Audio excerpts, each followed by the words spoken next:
कि हरि का भजन तुम करो धीरे धीरे, हरि का भजन तुम करो धीरे धीरे।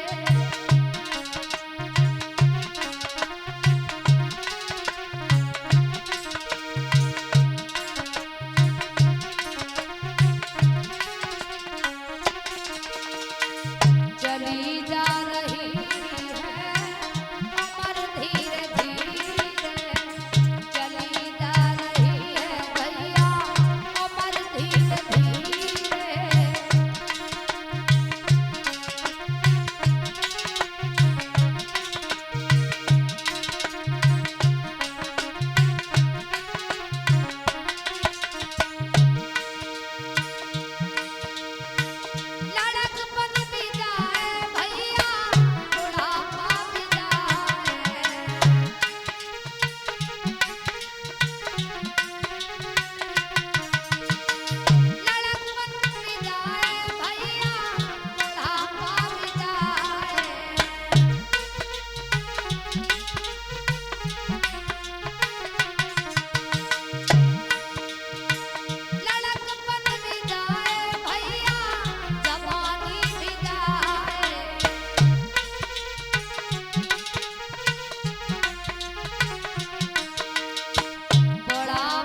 जानता। ये तो अंदर की बात है, ऐसे हम आपको नहीं बता सकते हैं कि घर में बेटा पैदा होगा या बेटी पैदा होगी। कहा महाराज हम आपको नहीं बता सकते हैं। बासक ने जवाब दिया है घर में बेटी पैदा हुई, मैं कुएं में कूद करके अपनी आत्महत्या कर लूंगा। कहा महाराज आप चिंता न करें, अरे घर में बेटी पैदा होगी उसे गले से बांध करके कुएं में कूद जाऊंगी, लेकिन महाराज आपको चिंता करने की कोई आवश्यकता नहीं है। और महाराज जब घर में कोई माँ गर्भवती होती है तो कोई कहता हमें कन्हैया चाहिए, कोई कहता हमें लड्डू गोपाल चाहिए है, लेकिन ये किसी के मुंह से नहीं निकलता है कि हमें राधा रानी चाहिए। तो वो माँ बड़ी चिंता में पड़ जाती है कि घर में कहीं चोरी हो गई तो है, और चोरी हो जाए तो लोग ऐसा मुंह बना लेते हैं मानो घर में से चोरी हो गई हो। पड़ोसी ने पूछ दिया अरे भाई क्या हुआ है, बोले लक्ष्मी आ गई, लक्ष्मी आ गई। अरे लक्ष्मी आ गई तो हंसो तो सही, मुंह क्यों फुला रखा है? यानी कि वो दुनिया वालों को नहीं बताना चाहते हैं कि हमारे घर में बेटी हुई है, उससे हम बड़े दुखी हैं। और अब तो दुखी होने की आवश्यकता ही नहीं है, अब तो देखा कि गर्भ में बेटी है उसको वहीं पर नष्ट कर दिया, मार दिया। अच्छा ऐसा ही अगर चलता रहा तो आगे जो समय आ रहा है वो बिल्कुल भी अच्छा नहीं होगा। आगे नाम किसका चलता है? बेटी का। राधे श्याम सीताराम है? अब घर में राधा रानी आई और उनको पहले ही मार दिया तो क्या उस घर में कृष्ण आएंगे? ऐसा नहीं है कि उस घर में पुत्र पैदा नहीं होते, पुत्र तो पैदा होते हैं, लेकिन फिर वो कृष्ण जैसे नहीं, कंस जैसे अत्याचारी दुराचारी बालक पैदा होते हैं। जितना सम्मान हम घर में बेटों को देते हैं उतना ही सम्मान हमें बेटियों को भी देना चाहिए, क्योंकि घर में अगर 2 बेटियां हैं तो निश्चित रूप से 2 यज्ञ होने हैं। घर में 4 बेटियां हैं तो निश्चित रूप से 4 यज्ञ होने हैं, क्योंकि विवाह एक यज्ञ है। घर में बेटी का विवाह होगा तो एक यज्ञ के बराबर है। जिस समय बेटी का आगमन होता है उसी समय भूमि पूजन हो जाता है। महाराज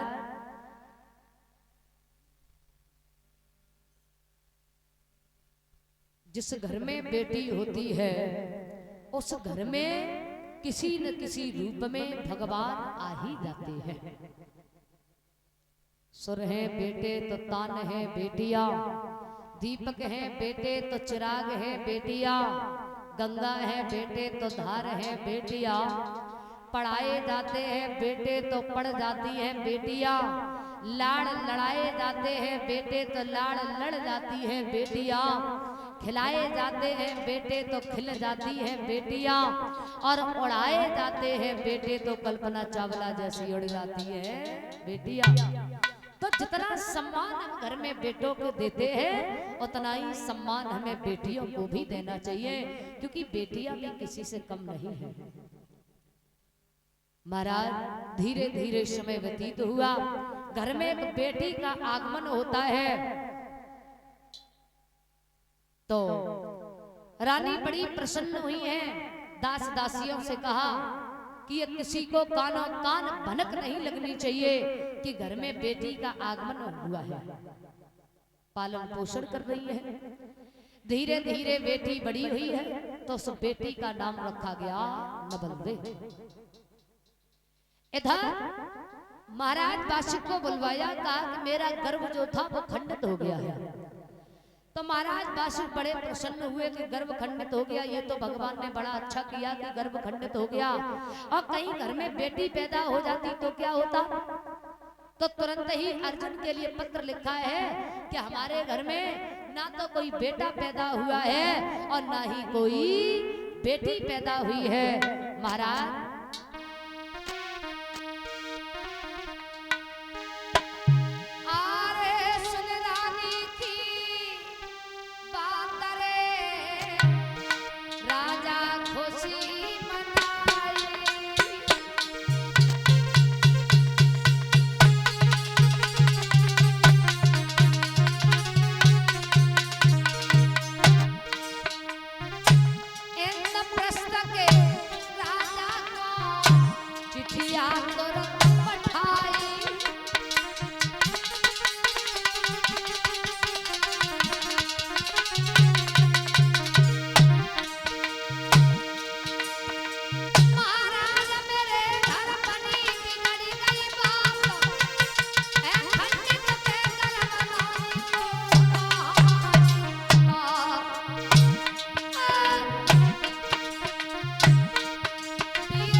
हमारे घर में कोई बेटा पैदा हुआ, ना ही कोई बेटी पैदा हुई। जैसे ही पत्र पहुंचा है, महाराज बासुक ने जब पत्र भेजा, अर्जुन ने पत्र को पढ़ा, विचार किया है कि निश्चित रूप से घर में बेटी का आगमन हुआ है। लेकिन कोई बात नहीं, विजय हमेशा धर्म की ही होती है। धीरे धीरे समय व्यतीत हुआ है। इधर उत्तरा के गर्भ से एक बालक का जन्म होता है, जिसका नाम रखा गया परीक्षित। बोलिए परीक्षित महाराज की। धीरे धीरे परीक्षित बड़े हुए तो अर्जुन के यहाँ पर एक अमृत का कुंड था। कहा कि बाबा अपने यहाँ पर जो अमृत का कुंड है आप हमें भेज दीजिए। कहा कि बेटा अभी तुम छोटे हो, आप विद्या का अध्ययन कीजिए।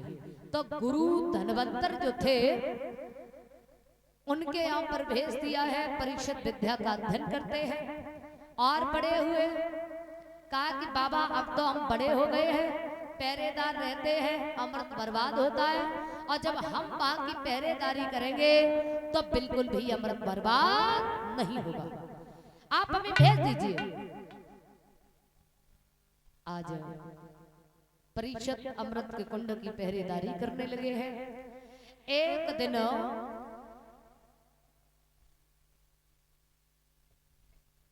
और ये 100 रुपए सचिन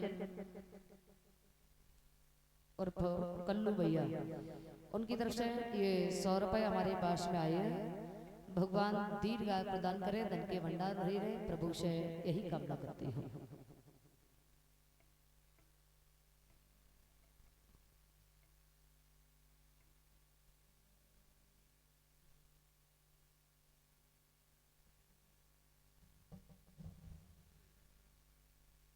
आज जब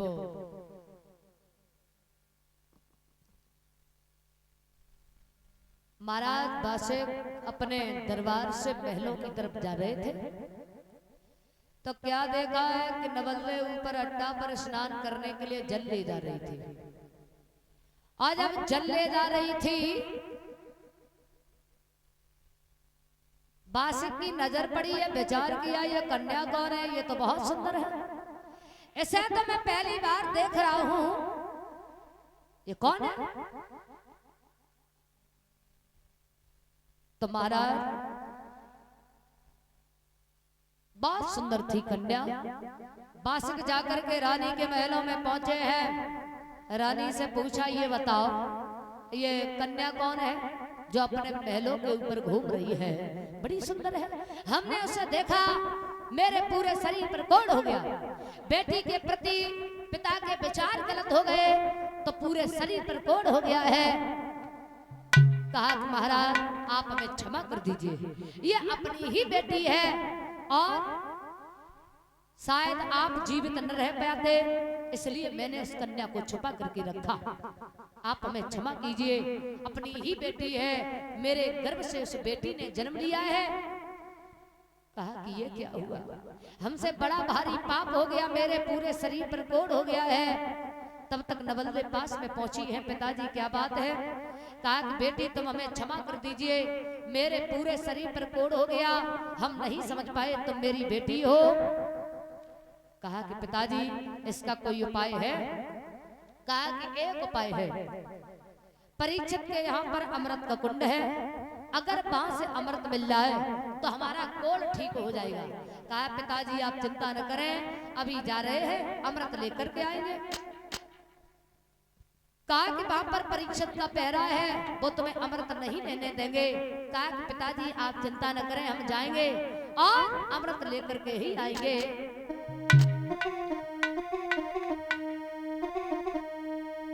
अरे पास कबू बने कई, अरे सोता मेरी प्राण से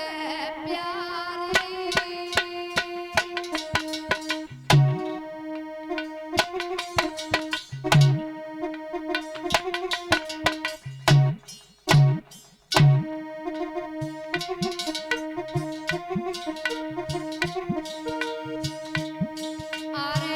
पास कबू बने गई सुता मेरी प्राणन से प्यारी। अरे अमृत लानन दे अपरिचित योदा पलधारी। अरे अमृत लानन दे अपरिचित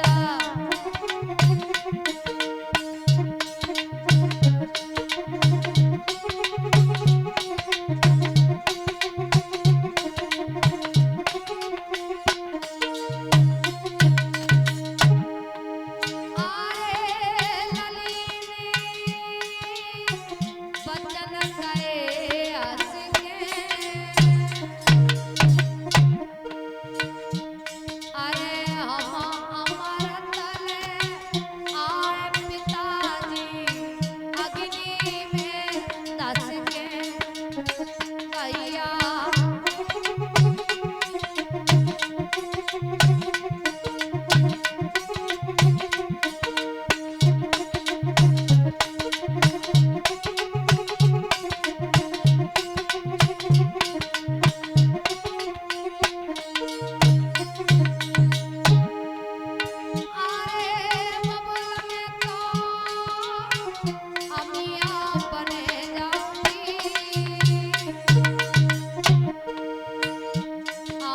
छिप जाए पत्तन बीच फेरी बके आंगना आऊंगी।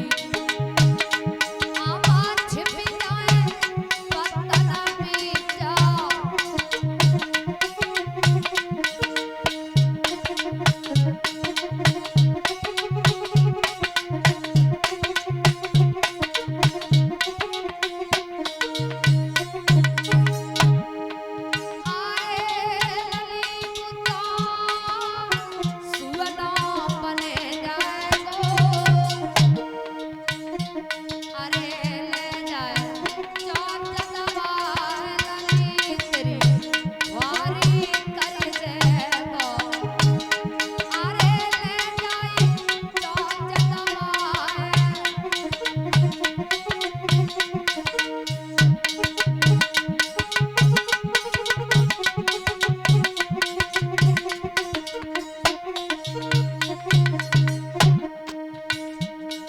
पिताजी मैं नागनी बन जाऊंगी, छुप जाऊंगी, फिर परीक्षित हमारा क्या करेंगे? अरे बबुल मैं तो नागनी बने जाऊंगी। अम्मा छिप जाए मिले बीच फेर बके आंगना आऊंगी। अम्मा छिप जाए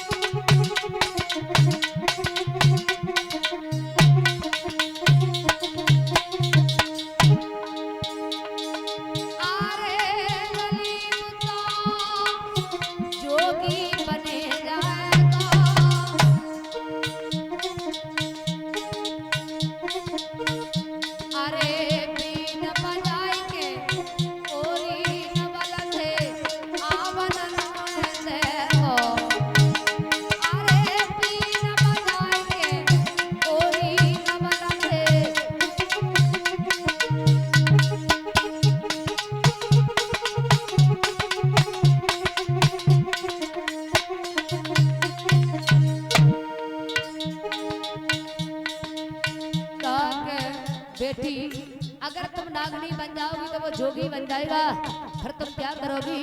ताज पिताजी मैं चिड़िया बनकर के आकाश के लिए चली जाऊंगी, फिर हमें कैसे पकड़ेगा?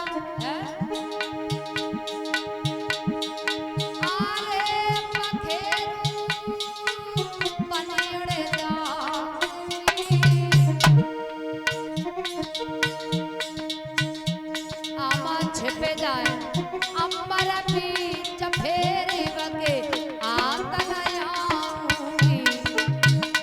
अम्मा छिपे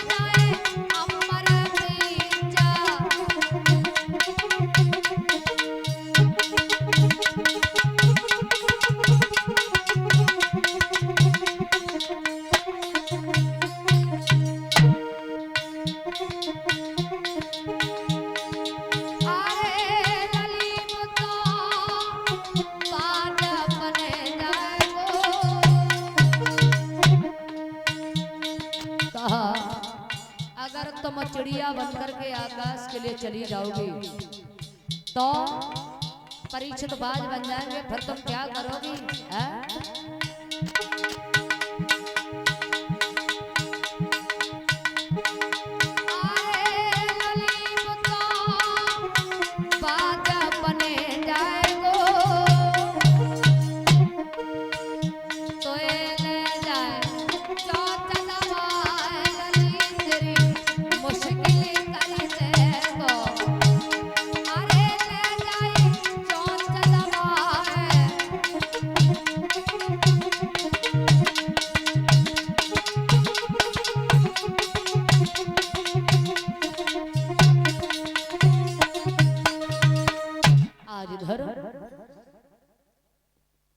पिताजी हमें जाने दीजिए। नवल्ले आगे बढ़ी है, जाकर के परीक्षित के कुंड के नजदीक पहुंची है। जैसे ही अमृत लेने के लिए आगे बढ़ी है, परीक्षित ने रोका, एकदम से नागनी बन जाती है।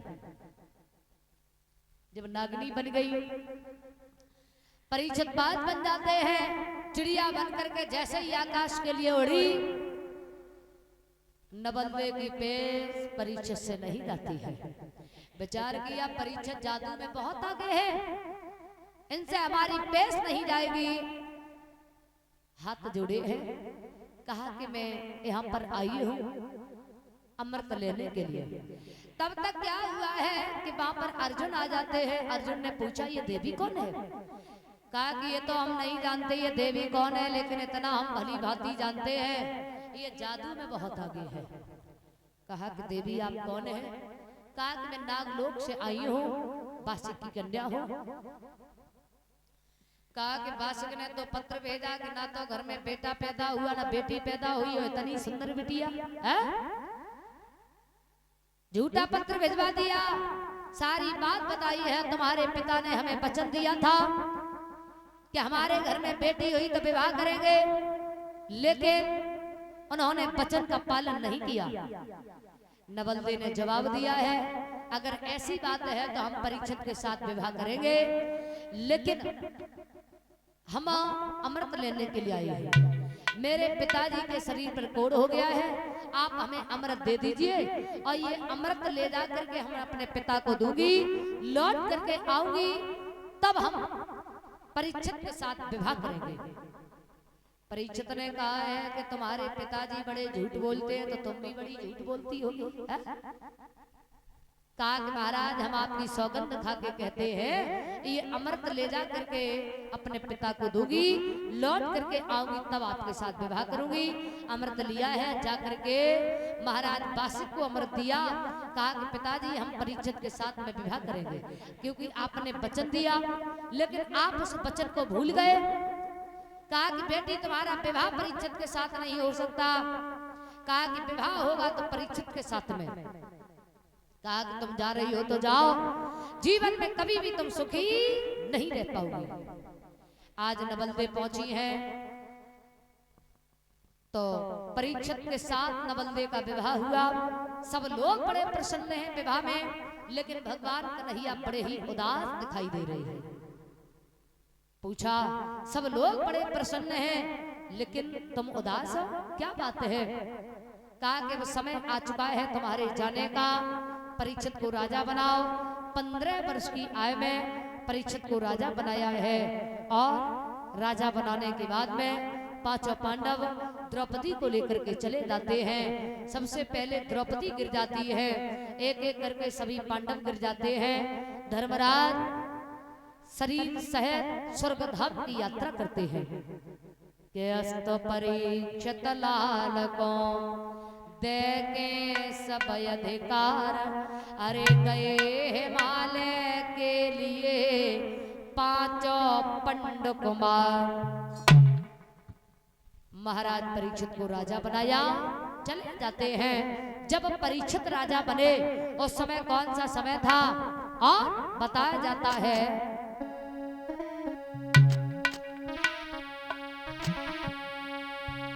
कि द्वापर का अंत समय वह था और कलयुग की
द्वापर अंतिम चरण में था, कलयुग की बारी आने वाली थी जब महाराज परीक्षित राजा बने हैं। विचार किया है, देखते हैं हमारा राज्य कैसा है, हमारे राज्य में कैसे लोग रह रहे हैं। शिकार भी हो जाएगा तो महाराज परीक्षित घोड़ा पर सवार होकर के आगे बढ़े हैं कि भूप परीक्षित जब बने वे खेलन जात शिकार, भोर हो एक दिन चले घोड़ा पे भय सवार। महाराज परीक्षित आगे बढ़े हैं तो घूम रहे हैं, देख रहे हैं। तब तक क्या हुआ कि देखा कि सामने से एक गाय आ रही है, हाँफती हुई, टकराती हुई, भागती हुई। उसके पीछे एक लंगड़ाता हुआ बैल आ रहा है, उनके पीछे एक काला कलूटा चांडाल हाथ में मूसल लिए हुए भाग रहा है। महाराज परीक्षित ने जब ये दशा देखी है तो गाय पर हाथ फिरने लगे हैं,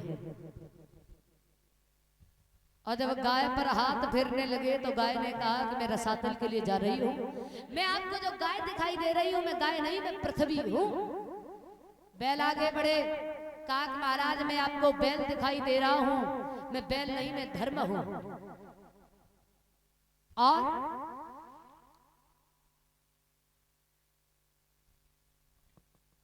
जब से ये दुष्ट कलयुग आया है, आते ही आते भला तान दिए हैं। सतयुग में 20 चरणों से व्यापक था, त्रेता में 14 चरणों से व्यापक था, द्वापर में 12 चरणों से व्यापक था।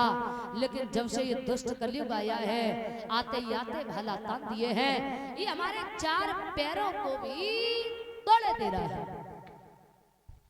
और जो महाराज इतने वचन सुने हैं, एकदम से तलवार को निकाला, धर्म हाथ जोड़ करके कहने लगे महाराज ये कलयुग है, इस कलयुग का आप अंत कर दीजिए।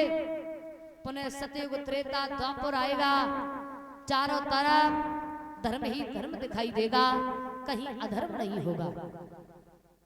और ये कलयुग रहेगा, चारों तरफ अधर्म ही अधर्म दिखाई देगा। कोई बेटियां नहीं मानेगा, कोई मंदिर में पूजा अर्चना करने के लिए नहीं जाएगा, और कोई धर्म नहीं मानेगा। जब हम लोग धर्म धर्म चिल्लाएंगे, लोग खिल्लियां उड़ाया करेंगे, मजाक बनाया करेंगे। इसलिए कलयुग में साजन की कदर न झूठन के सत्ता का गाँव को लेके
कहा आप कलयुग का अंत कर दीजिए। परीक्षित तलवार को लेकर के आगे बढ़े, कलयुग को मारने के लिए उद्यत हुए। कलयुग हाथ जोड़ करके खड़ा हो गया, बोले महाराज इसमें हमारा कोई दोष नहीं है, आप हमें मार देंगे तो मार दो, लेकिन इसमें अपमान होगा भगवान ब्रह्मा जी का। जिस तरीका से भगवान ब्रह्मा जी ने सतयुग त्रेता द्वापर को बनाया है, उसी भांति हमें भी बनाया है। यदि आप हमें मार देंगे तो कोई बात नहीं, मार दो। तब तक धर्म आगे बढ़ेगा। महाराज ये मरना नहीं चाहता इसलिए बातें बना रहा है, लेकिन कलयुग जब आएगा निश्चित रूप से पाप होंगे, इसमें कोई शंका नहीं है। इसलिए आप कलयुग को मार दीजिए, क्योंकि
कलयुग जब आएगा निश्चित रूप से पाप होंगे, इसलिए आप कलयुग को मार दीजिए।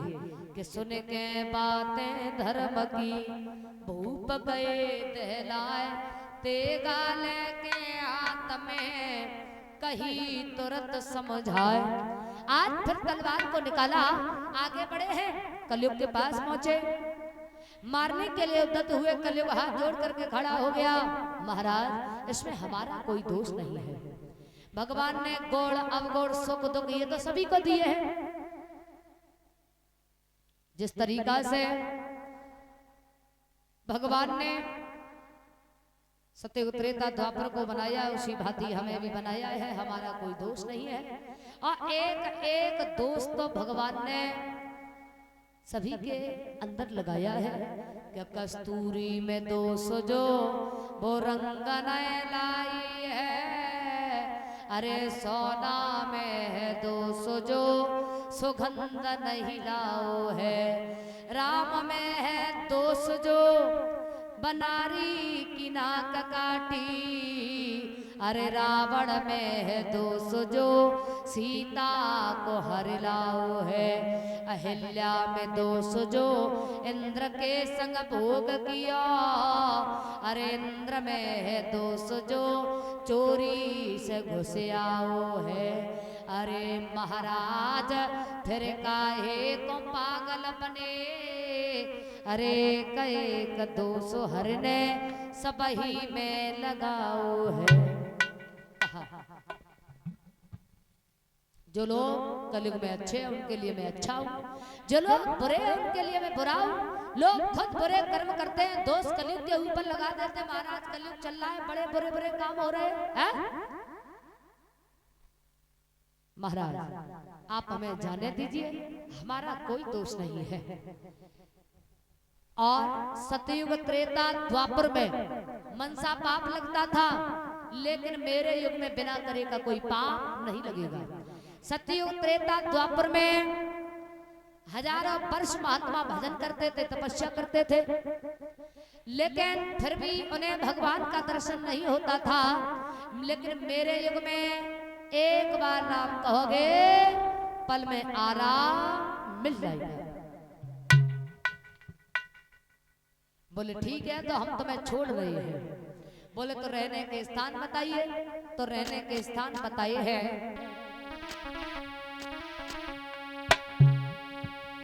कि जिस जगह जुआ की बाजी हो और झूठी कपड़िया चलती हो,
वैश्याएं नृत्य करती हो जाकर के वहां रहो। जिस घर में माता पिता का सम्मान न हो जाकर के बाहर रहो। जिस घर में भगवान का भजन न होता हो जाकर के बाहर रहो। जहाँ लोग जुआ खेल रहे हो जाकर के बाहर रहो। जहाँ लोग मदिरा का सेवन कर रहे हो जाकर के बाहर।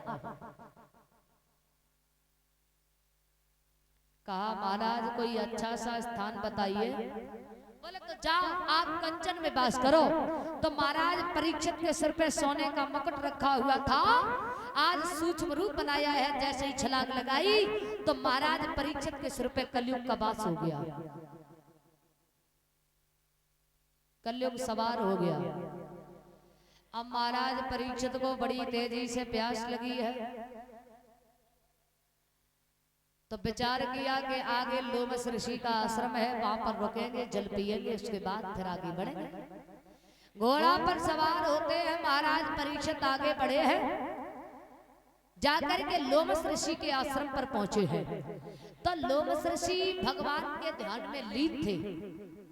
आवाज लगाई तो आवाज को सुना नहीं, क्योंकि वो भगवान के ध्यान में लीन थे। हमारा साधु बनो तो साधना करो है, क्योंकि साधु बनना भी कोई सरल बात नहीं है। 4 मित्र थे, 4 अच्छा, बचपन से माता पिता ने पढ़ाया लिखाया, काम नहीं करवाया कि लला का सब्जेक्ट में फेल न हो जाए। बड़े भये, शादी भई, फिर उन पे काम कुछ बहु ना, चोरियां करने लगे, डकैतियां डालने लगे, गांव के सब लोग पीछे पड़ गए। अब तो बड़े दुखी हो गए, विचार किया कि इससे बढ़िया तो पहले थे, भले ही पैसों से दुखी थे लेकिन सुखी थे, अब तो बड़े परेशान हो गए, अब क्या करें। तो चारों ने विचार किया कि महात्मा बन जाओ। महात्मा बोले हाँ। तो चारों महात्मा बनके राजा के दरबार में पहुंचे। जैसे ही राजा ने आता हुआ देखा, साष्टांग प्रणाम किया, बैठा लिया, कहो महात्मा जी कैसे आगमन हुआ।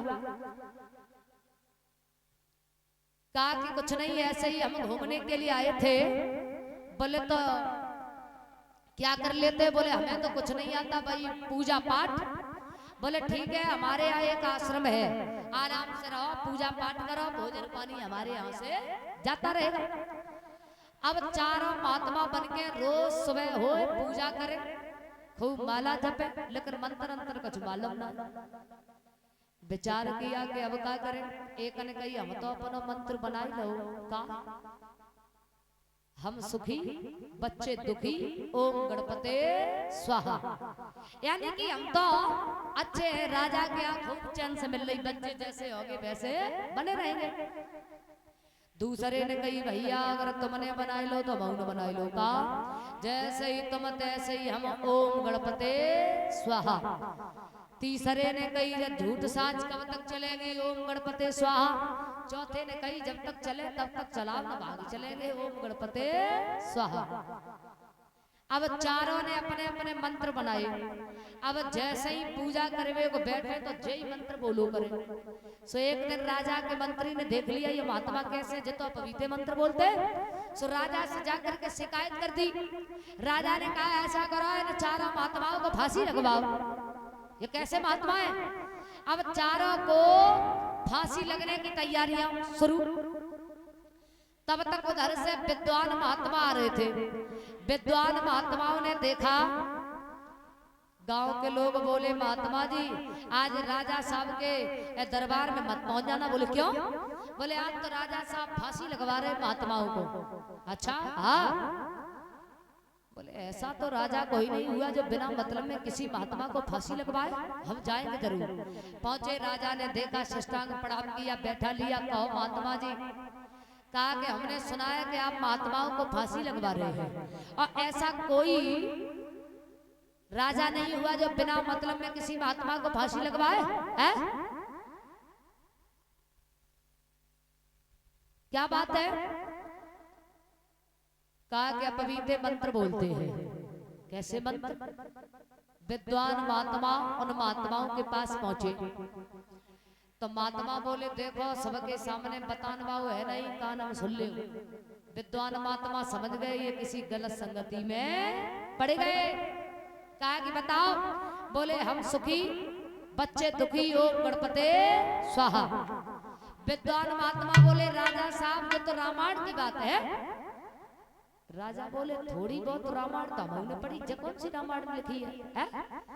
बोले सुनो, जब भगवान प्रभु श्री राम से सावतारी लक्ष्मण और सीता जी जब वनवास के लिए गई तो सुमंत साथ में गए।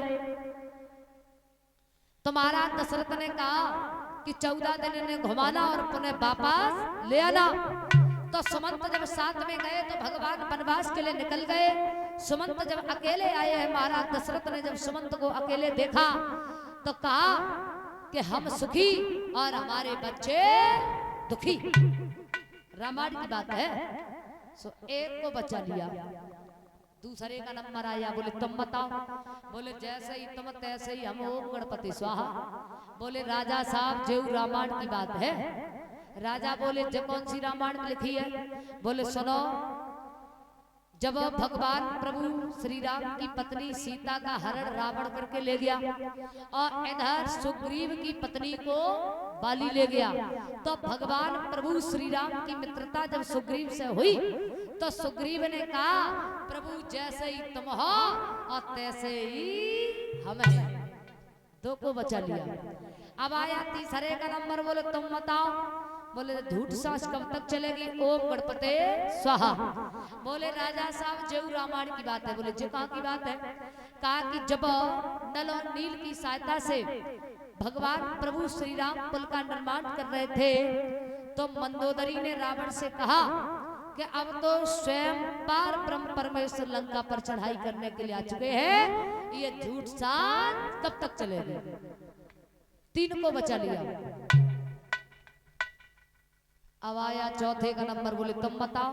बोले जब तक चले तब तक चलाओ, न भाग चलेंगे। ओम गणपति स्वाहा। बोले राजा साहब जय रामायण की बात है। बोले जी कहाँ की बात है? कहा कि जब मंदोदरी ने रावण को समझाया तो रावण ने कहा कि तामस तन कछु साधन नहीं, यानी कि इस शरीर में इतना अहंकार हो चुका है कि अब भजन होगा नहीं। और उद्धार मात्र के दो ही कारण है, चाहे तो भगवान के हाथ से मरो, चाहे भगवान का भजन करो। तो अब भगवान का स्मरण इस मुख से होगा नहीं तो भगवान के हाथों हम सभी मर जाएंगे, लंका छोड़ के भाग जाएंगे, हम सभी का कल्याण हो जाएगा। आज महाराज विद्वान महात्माओं ने चारों महात्माओं को बचा लिया। यदि वो विद्वान महात्मा ना जाते तो चारों महात्माओं को फांसी लगवाई जाती। तो महाराज साधु बनो तो साधना करो, साधु बनना भी कोई सरल बात नहीं है। आज संत भगवान का भजन कर रहे हैं। लोमस ऋषि आवाज लगाई है महाराज परीक्षित ने लोमस ऋषि के लिए।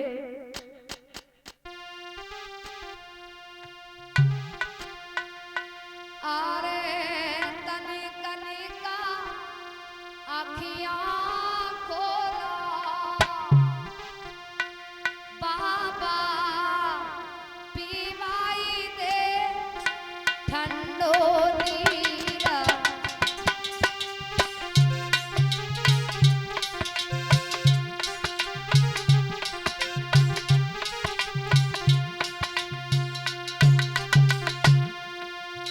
सुनी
नेत्र को नहीं खोला।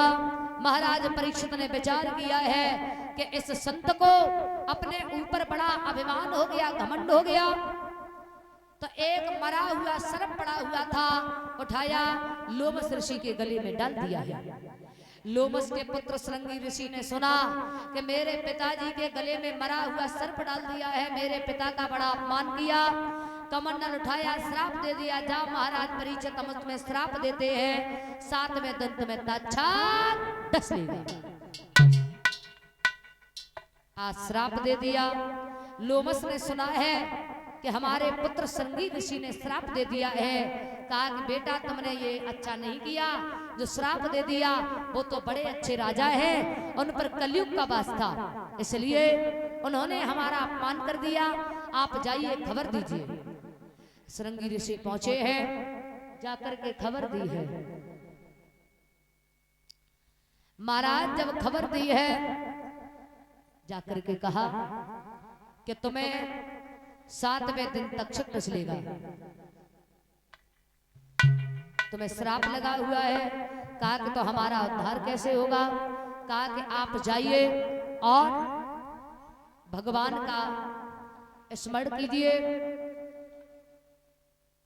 श्री हर हर गंगा नदी के किनारे पर जाओ, वहां सुखदेव जी से आपकी भेंट होगी और वहीं वो आपको कथा श्रवण कराएंगे।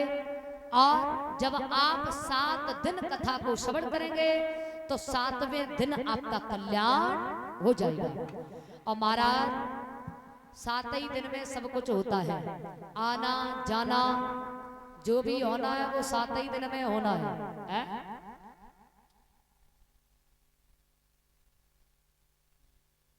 हमारे जीवन में भी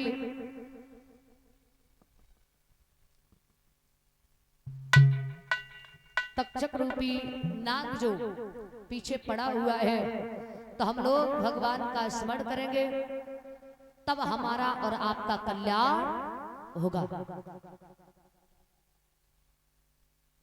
7 दिन इस श्रीमद् भागवत कथा को श्रवण करने से ये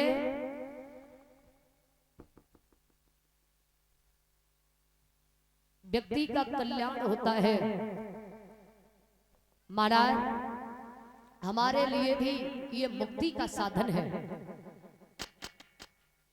घर का काम काज भी करते जाइए और भगवान का भजन भी करते जाइए, क्योंकि